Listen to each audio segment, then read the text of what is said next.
Welcome to Murder with the Misses. I'm Darren. And I'm Amy, and today we're going to tell you about Nicholas Kassotis. Don't forget to smash that like button. Check out the description for the links of all of our podcast platforms, Cash App, and Buy Me a Coffee. Like, share, subscribe, and don't forget to tell your friends. So, we're doing this without Darren, and bear with us.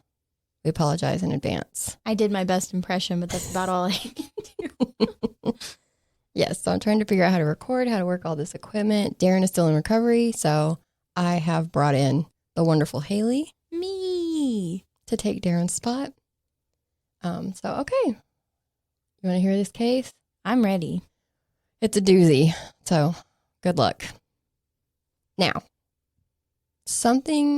this case is like something straight out of a novel or a short story.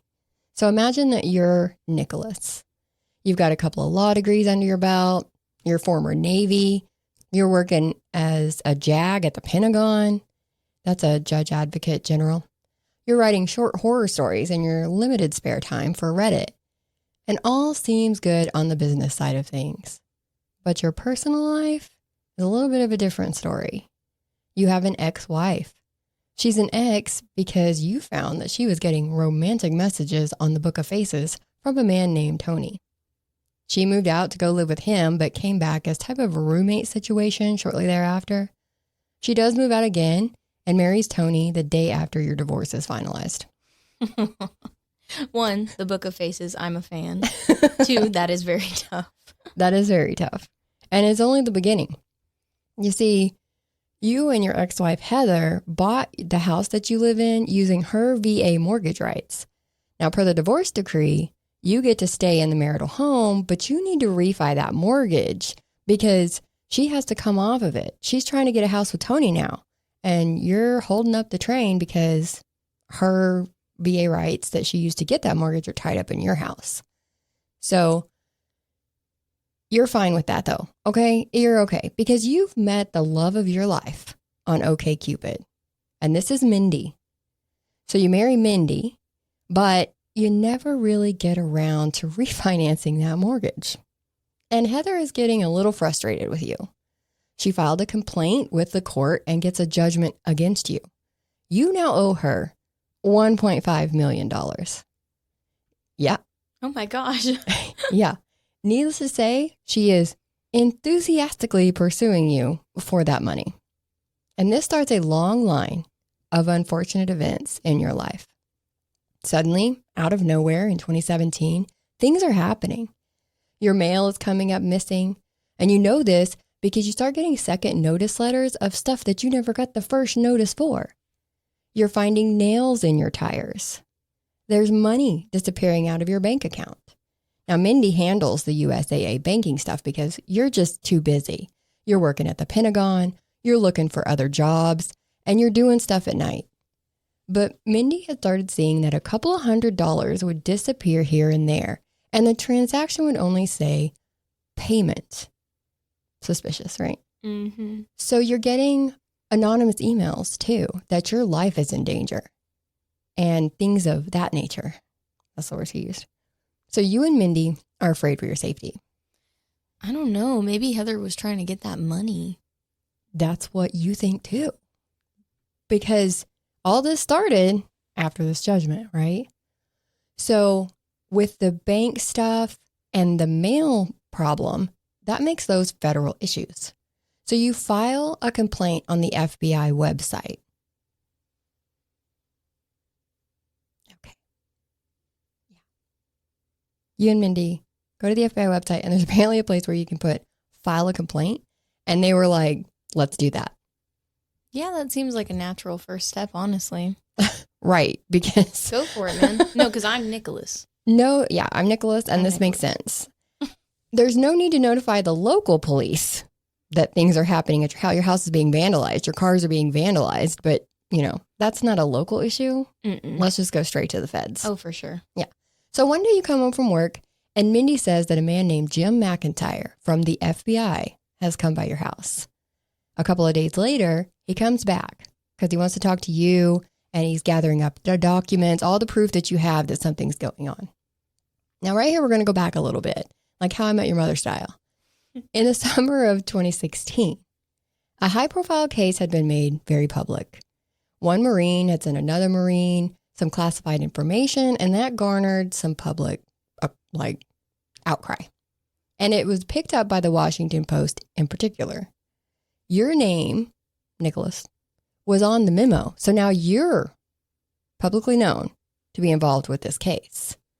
The FBI agent, Jim McIntyre, tells you and Mindi that they believe because of that an overseas hacking group was behind all the things that are now going on in your life. But there's no real danger at this time. They're just starting out, right? So it's just death threats. Not a big deal. No big deal.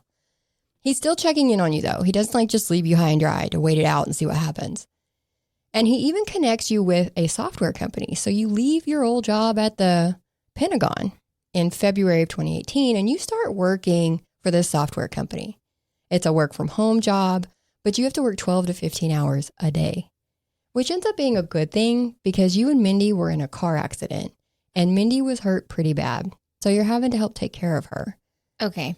A lot of information. Yeah. So he was a lawyer for the Pentagon. Right. But left to go work at a software company. Right. Natural progression, right? Oh, right.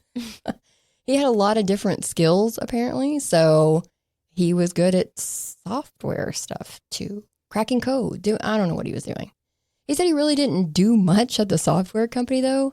He said he wrote memos and sent memos, and he helped go through data software.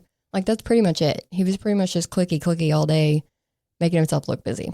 Right. For 12 to 15 hours. Anyways. And then he said that this company had changed names several times in the years that he worked there, and it ended up being known as Apis Limited.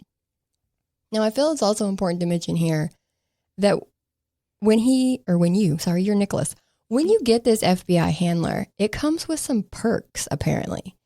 Because Jim McIntyre has now showed you trust documents saying that you have $34 million in a trust somewhere, but you can't really touch it. He also shows you proof that there was a $1.5 million wire transfer made to Heather. So you don't hear any more about that either. You're like, sweet, taken care of. Check that off the list. And that's how they rolled out Heather as the culprit and moved it to it being this hacking group. And they also looked into other people because you're going to see that there was other people after him at this time. But we'll talk about that a little later. Around Memorial Day of 2018, Jim McIntyre tells you that arrests are being made in your case. So you and Mindi need to leave your house for the weekend for safety. You know that this is just for safety reasons. But even after this, things escalated. And also, since your bank account was hacked, you're having to be paid in stock options and stuff. Yeah. You don't really have access to money, and you weren't getting a weekly paycheck. Mindy's not able to work. She's scared to death. She's hurt from the car accident, and she won't leave the house. So all this money is being funded by Jim McIntyre. He's providing all this for you. But in late 2019, the two of you go to a rental property west of Charlottesville, Virginia, because you're thinking of moving to that area because it's more rural and you want a rural area. But a couple of days after you get there, Jim McIntyre says he's got you a long-term rental somewhere else, and you need to pack up 2 weeks worth of stuff and leave that house for safety reasons now too. Why would you need a long-term rental just to see if a place is worth moving to? Right. It sounds like they packed up a lot of their stuff too. Right. Because of Jim. Right. He's like, just pack up 2 weeks worth of stuff. Well, why do you have 2 weeks worth of stuff with you? I like that he says it so nonchalantly. Just grab 2 weeks worth of stuff. That's a pretty legit number. And come down to here. He's like, it's going to be about 2 weeks. Yeah. Then you should be good. Okay. Now, they just go there for a couple of days, but then Jim tells them that they're no longer safe there either and they have to move to a different house. What is happening? You're going to see a few discrepancies along the way, though. Remember that this is Nicholas's version. Mm-hmm. Now, when you get to that rental, this is why it's not safe. Because when you get to that rental, that long term that Jim has gotten for you, it could have been that night, or maybe it was the next night. Can't really remember. but you were attacked in that rental. You were hit with a bat or a board or something from behind, and they even kicked you in the face. Right. Jim McIntyre has to take you to a clinic the next day to get checked out, and you file a police report. You didn't see the attacker, but you think it was your dad. Right. Ex-police chief Wayne. Now, Jim McIntyre tells you that you're being targeted by 5 of your family members. Mostly Wayne, but there's a total of 5 that are after you because you came into this money. They're just coming at him from everywhere. From my trust. Yes, from that trust that just randomly popped up with $34 million in it. Of course. But then he tells you that Wayne is not your real dad. You were taken as a child.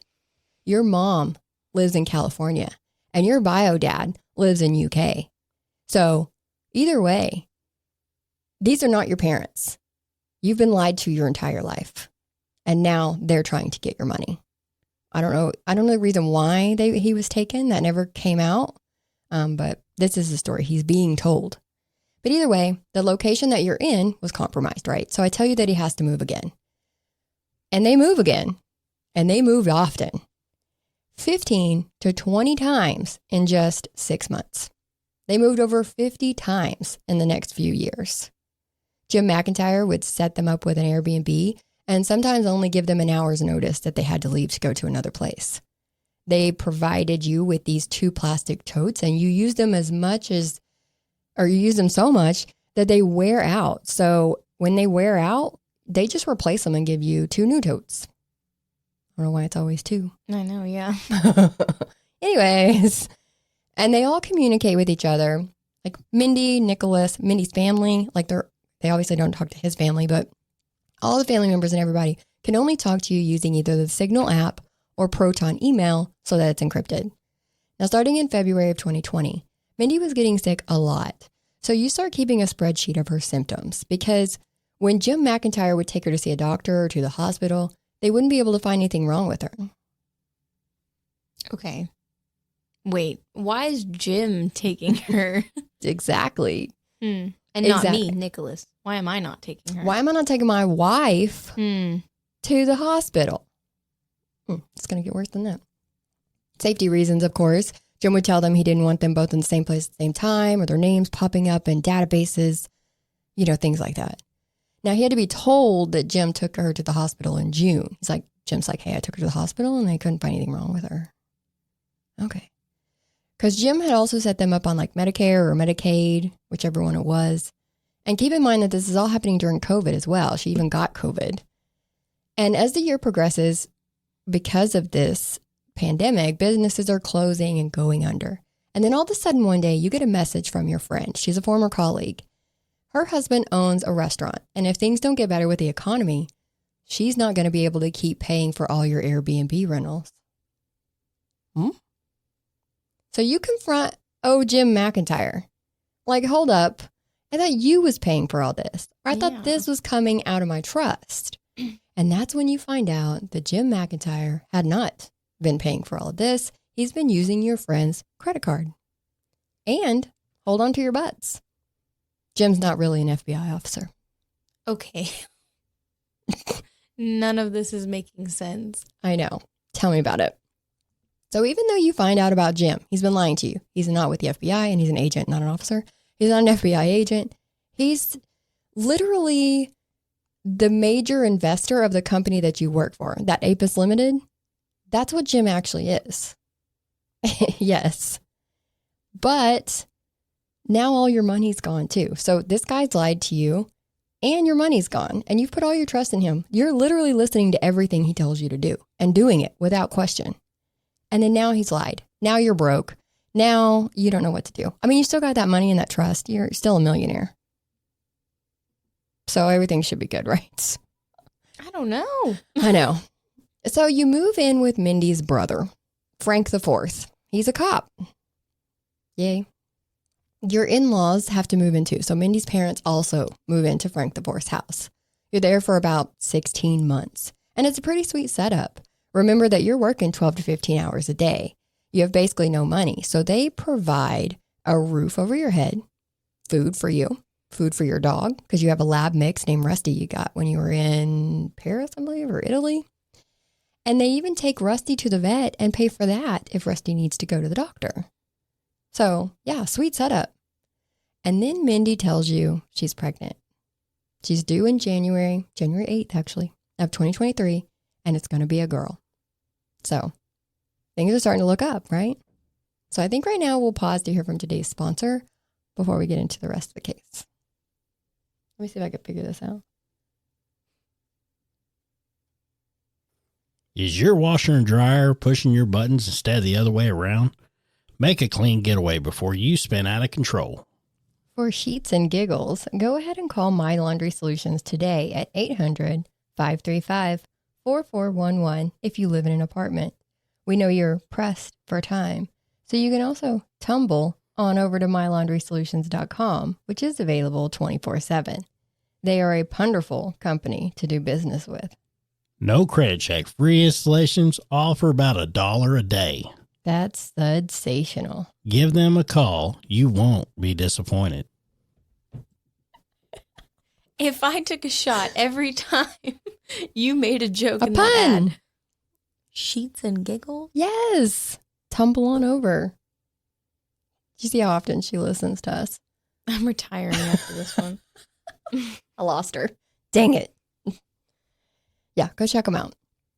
So, Mindi is pregnant, right? But that still doesn't stop Frank IV from evicting you from his house in June of 2022. You, Mindi, Rusty the dog, and Mindi's parents have to move to an Airbnb in Savannah, Georgia. How are they even paying for that? Well, it seems that Sony Pictures has bought one of your short horror fiction stories that you write and like put on Reddit and stuff. Mm. And after paying manager fees and what is it called? Lawyer fees and stuff like that, you end up with like $300,000. So you're sitting pretty right now. Jim McIntyre okayed that to go into a bank account that he thought was safe enough. So you actually have access to it. But Mindi is having a rough pregnancy. So you have to help her get in and out of bed. You're taking her blood pressure every night. She's not having an easy go of it. And this brings us to Thanksgiving weekend of 2022. Mindi's parents go out of town to visit someone else. They leave on Wednesday, November 23rd, and get back on Sunday, the 27th. But while they were gone that weekend, you leave your sick, you leave your sick, 8-month pregnant wife home alone, and you go out to look for apartments because you can't stay in that Airbnb forever. So Thanksgiving weekend, perfect time for apartment hunting. Right. While out, Mindi messages you saying that she's not feeling well. She's got a ride to come pick her up, and she's going to the birthing center. No need for you to come. This freaking guy. She's fine. She's fine. She's fine. Don't worry about it, Nicholas. Yeah, don't stop what you're doing. Keep looking for apartments. Yeah, you're doing great. Keep up the good work. For several days after this, he gets signal messages from Mindi giving status updates on how she's feeling. You are also told to pick up a couple of days worth of stuff, right? You're Nicholas. You're told to pick up a couple of days worth of stuff, and you believe that that also came from Mindi. On Thursday, you get a phone call from the center. Mindi will be ready to be picked up that afternoon. Oh, happy day. You rock up there that evening. Now it's December 1st, and a man meets you outside. Now, you don't remember the name of the clinic or where it was exactly. You remember driving through a neighborhood, and the clinic was in a shopping center kind of situation. The man takes you to an office where you are told that Mindi has passed away. A nurse had helped her to the bathroom, but got called away. And when the nurse came back, she found Mindi deceased. They would be doing an autopsy, so they're going to try to figure this out. And they're going to let you know what they find out. Now, you asked to see Mindi. I need to see her. She's my wife. I want to see her. And they tell you, no, you can't see her right now. So you have to go home and tell her parents what's happened. Now, people ask you what happened after this goes on, because they're like, oh my God, this is sudden. What happened? Yeah. What went down? You tell them that she had a hereditary heart condition. Why? I don't know. The autopsy comes in and shows that she actually had a stroke due to a heart issue that was possibly caused by COVID. Now, a couple of days later, you are sent some coordinates, right? Just randomly. You get these coordinates. And you're told to take those 2 totes. Remember, because you were told to pack up your belongings into 2 totes. You take those 2 totes to where these coordinates are. Now, you give your totes to a man that you've never seen before, and then you just go home because that's what you were instructed to do.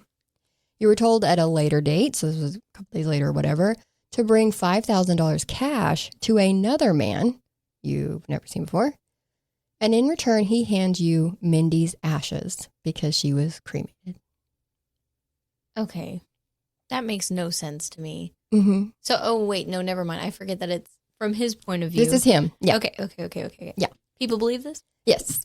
Okay. Yes. This is, yes. $5,000 to get someone cremated is also crazy. People do cremation sometimes because it's a cheaper option.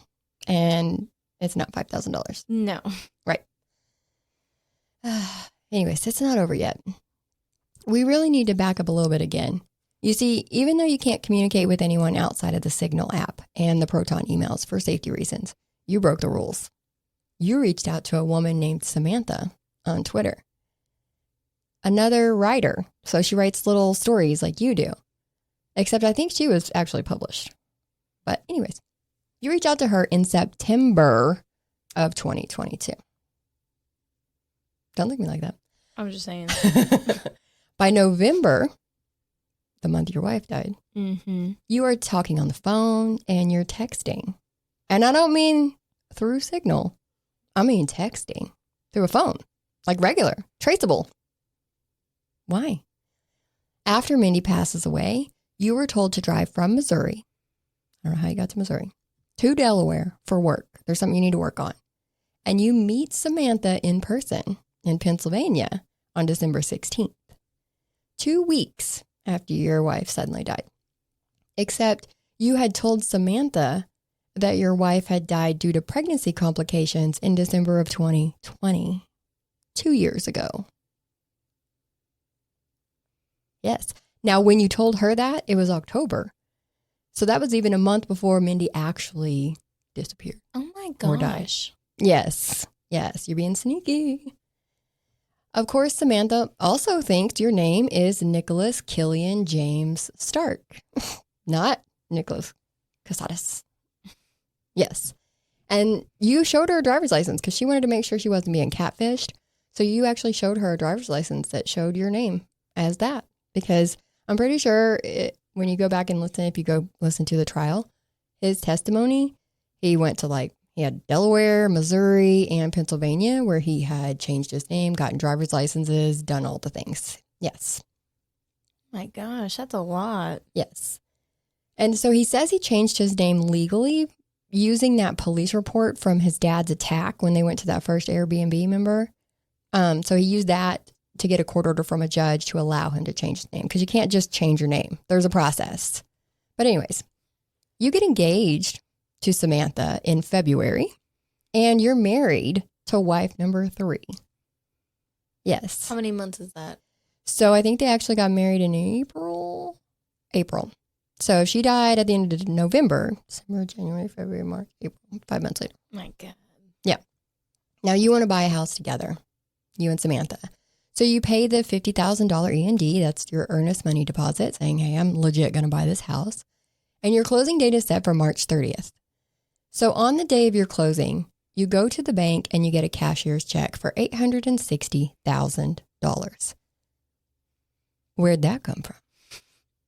Anyways, I'm questioning myself because I'm Nicholas. I've got all this money. I just move it around. Yeah. But on your way to the closing, your 2022 Ford Explorer catches on fire and that check burns up in the car. Literally, what are the odds? I'm telling you, bad luck. He's just got the worst luck. Now imagine Samantha's surprise when her husband, Nicholas, gets arrested for murder on May 12th of 2023. So a couple months after they got married, he's getting arrested for murder. Actually, it was like a month after they got married. Yeah. Yeah. It took me a long time to get here, right? Because this is Nicholas's version of events. But the state of Georgia has a very different version of events that took place. And to start it off, I'll start with the fact that they don't even believe Jim McIntyre exists. Oh, wow. He's not even real. shocked. He's not even real. He's not even real, guys. I made him up because I'm Nicholas. I almost fell out of the chair. I was like, what do you mean he's not real? He's done all these things. Anyways, besides the fact, that it's just a ridiculous story, Mindy's the only person in the world who had ever seen him in real life. And she's not here to tell us if he's real or not. Mm-hmm. They tracked down like 20 Jim McIntyres, and only one was even in the area. So the fact that he was just popping up in all these different states all the time, just whenever. I think he told one story about how something happened and he just walked out of the house and down an alley and met Jim. Now, how Jim knew to be down that alley at that time, it's just a miracle. It's a miracle. I guess that's FBI stuff, though. But they say that Nicholas is a lying liar who lies a lot. Those lies, yeah. Those lies and deceit started snowballing on him. No one knows the real reason that he actually left the Pentagon. But speculation is that, remember that 2016 confidentiality issue that made the news? He tried one of those Marines involved, and that Marine was let go. But that Marine fought it and got reinstated. And then as soon as he was reinstated, that's when Nicholas left. So there is speculation around that. The timing is suspicious. The friend's credit card that Jim McIntyre was using, unbeknownst to Nicholas, well, she testified that after he left that job at the Pentagon, he was having a hard time financially. So she loaned him some money. Then she ended up letting him use her credit card, him letting Nicholas use her credit card, and he racked up $200,000 in debt. Yes. Oh my God. Yes. Okay. Yeah. And then when he was in court with Heather, remember, so he's in court and the judge is saying, you owe her $1.5 million and you need to pay her now. He tells them in court at that time, I have $34 million, but Mindi is holding it up. Like, I can't get it because of Mindi. It's her fault. Okay. Yeah. Belief is that he was running from that judgment when he convinced Mindi that they were in danger and convinced Mindi that they had an FBI handler named Jim McIntyre that was helping them. So this is supposedly what he was actually running from, not what he says. Thanksgiving weekend came. He and Mindi were alone. Now, whether you believe he just wanted to move on to Samantha, or Mindi caught him in his lies and confronted him, or maybe he found out she wasn't really pregnant, or something else. Either way, something happened to Mindi in that Airbnb. Luminol showed blood on the futon and on the floor under a rug that was Mindi's. So they know there was a bloodletting event. It wasn't a lot of blood, so he put it off as menstrual blood. Okay. Interesting. But that rug, when the Airbnb owner came in after Nicholas left, she saw that rug and was like, that's not my rug. And so they asked Nicholas about it. Like, she says that this rug was replaced. And he said, remember the one with the blood under it? Yeah. He said that Rusty had thrown up on the rug. Mindi had put it in a bag and put it outside, but he didn't get to it to clean it for a couple of days. And so by the time he did, it smelled really bad. So he threw it away and just bought a new, cheaper version of what they had. Hey, man, come on. Leave the dog out of it. Yeah, it's the dog's fault that I had to Please. replace that rug in that Imagine Airbnb. lying on a dog. Poor Rusty. He can't defend himself. Exactly. Jeez. Now, it's not long after Thanksgiving weekend, so it's on December 2nd, in fact, when some hunters were at the Portal Hunting Club in Riceboro, ready to go into the woods to do some hunting. But they found something more than deer. They found a woman's torso. A torso with arms. Within a 3-mile radius, as the police are searching, they find more. On December 3rd, they find a leg. On December 4th, they find another leg. And then on December 7th, they found a head buried. Oh my gosh. Yes. Also in the woods were 2 plastic totes with human blood inside, a lot of cleaning wipes, along with a Milwaukee knife that was wrapped in cleaning wipes. The problem was that they couldn't identify who this was. The dismembered body was too drained of blood, and they couldn't even do a toxicology test on it. They did know that there were 9 lacerations to her head. Her legs had been cut off across the femur bones, which would have cut the arteries, causing more blood to be expelled than normal, which would be why she had such a big blood loss. She had cuts and bruising to her chest and abdomen. She had bruising on her arms and on the back of her hands, showing that she had tried to defend herself. And they had to have an artist with the GBI, that's the Georgia Bureau of Investigations, to draw up a picture of her face that they could release to the public to try to identify her. That didn't work. Even though, if you look this up, these pictures side by side, pretty good deal. So that didn't work, so they turned to good old genealogy. You know, that has helped out a lot these days. A lot. It does lots of good things. And that led them to Mindy's mom. So when they get to Mindy's mom, they do more DNA testing, and they're able to positively identify that this dismembered body in the woods was Mindi. And they identified it on May 11th. That's 5 months after her remains were found. So imagine the shock when you thought your pregnant daughter died suddenly of some kind of a stroke. It's a natural thing. You can't stop it. And was cremated. But then you find out later she's actually been killed, dismembered, and left in the woods. With her head buried, by the way. Holy cow. Oh my gosh. Now, if you're looking at your calendar, you're going to see that Nicholas was arrested the day after Mindi was identified.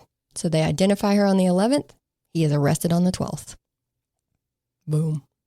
It was a big problem to them that on August 16th of 2022, he bought Clorox wipes, latex gloves, and folding razors from Home Depot.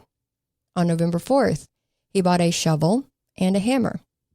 On November 28th, he bought a 7-piece knife set, is what they call it in the deal, but it's actually a deer processing kit for when you're processing a deer after you've hunted.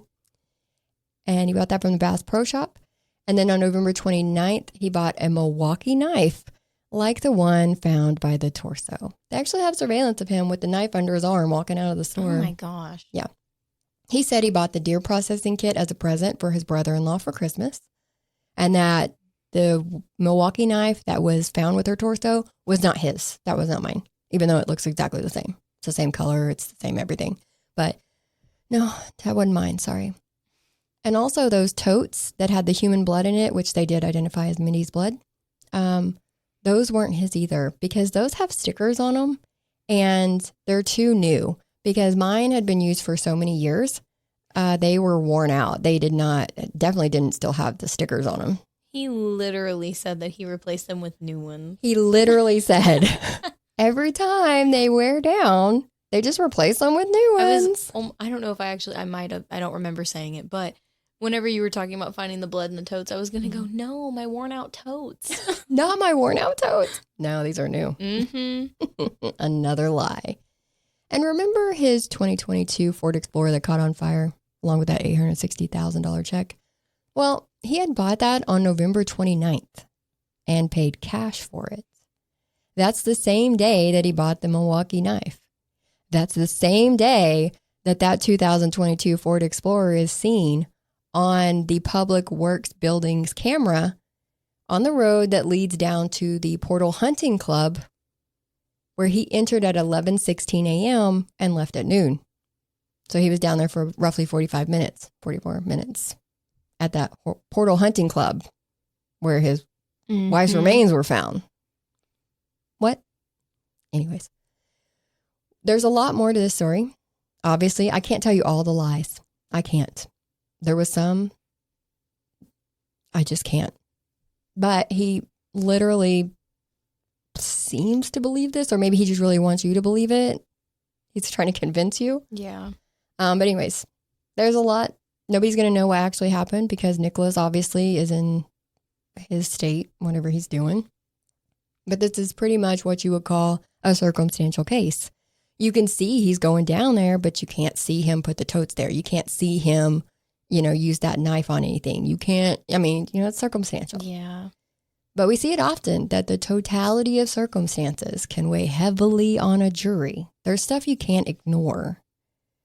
So the jury did find him guilty at his trial just the other day, actually. And he was sentenced to life without parole plus 25 years. Now, his parents did speak on his behalf at that trial, and they were sitting right behind him every day of the trial. So I guess they forgave him for believing that his dad assaulted him and that they stole him when he was a child. God. Yeah. But that's all we have on this one. It took me a long time to get there. There's a lot of details I'm not going to go into because it is a dismemberment case. The family has to go through it at trial, detail by detail, picture by picture, and see what actually happened. So you can imagine what happened. Mm-hmm. But still, he managed to keep this going for so long and had all the people around him convinced that he was telling the truth. And I don't see how. Because these are outlandish stories. They're wild. But her family fully believed that this was going on and that they were in danger and that they had to move all the time and that they couldn't contact him when they needed to. And a lot of people online are calling him very gullible. Her dad was a pastor for 22 years. So they're saying that they just saw the good in everybody and they wanted to believe that he wouldn't be lying about this. Either way, it's sad. So... But that's it. That's where we are on that one. You didn't believe anything he said? Listen, I just want to know how you get hired at the Pentagon without going through some kind of mental testing. Because there's no way this guy is he's not sound of mind. Is that the... Yeah, he's not of sound mind. Of sound mind, yes. Mm-hmm. He's not. Well, they know he was a JAG. This is legit. You can actually get the records of that and they can see he was legit a prosecutor at the Pentagon for years, 10 years, I want to say. That's he was crazy. In there. Yeah. And like I said, Navy, he was in the reserve. So he did the reserve program where you go 1 weekend a month. And he was active, very active, but he was doing the most. He was doing so much. And there was a big question as to why he never vetted Jim McIntyre. So if Jim McIntyre was real and you work at the Pentagon, why are you not looking him up? True, yeah. You didn't. They're you didn't see a badge, and he was like, Mindy said she saw it, so I just trusted Mindy. How you gonna blame her? How's she gonna defend herself? That's why he's blaming her. Rusty said that he vetted. Rusty sniffed him and said he smelled like FBI. So he smells like a James. James McIntyre. And it was so funny. Okay, it's not funny. When they were in court and he was on the stand and the prosecutor was cross-examining him, which I love this prosecutor, by the way. She was like, she went through the whole, you didn't vet him. No, you didn't do this. No. Where was I going with that? I don't know. Oh, I hate this brain fog. Yep. I had a good, anyway, she drilled him. We'll just go with that. She asked him, so Jim just showed up. Yeah, he just showed up. You never vetted him. No, I didn't vet him. You didn't question where all this money came from or anything else. No, I believe. He's just handling the finances. He kept saying, I believe this happened. I believe this person did this. I believe that. Okay, liar. Liar pants on fire. Mm-hmm. Anyways, okay. I'm going to have to figure out how to end this. I've been procrastinating because I'm not sure how to stop. Yap City. I know. My bad. But so that's what we have on this one. If you like our content, please make sure to like, share, and subscribe. And don't forget to tell your friends as always. As always. You gotta say like your dad. As always. As always. There you I go. can't. All right. We'll see you on the next one. Bye. Oh, Bye. wait. I gotta play the outro. Later. There we go. We'll play that while I figure out how to turn this off. There we go.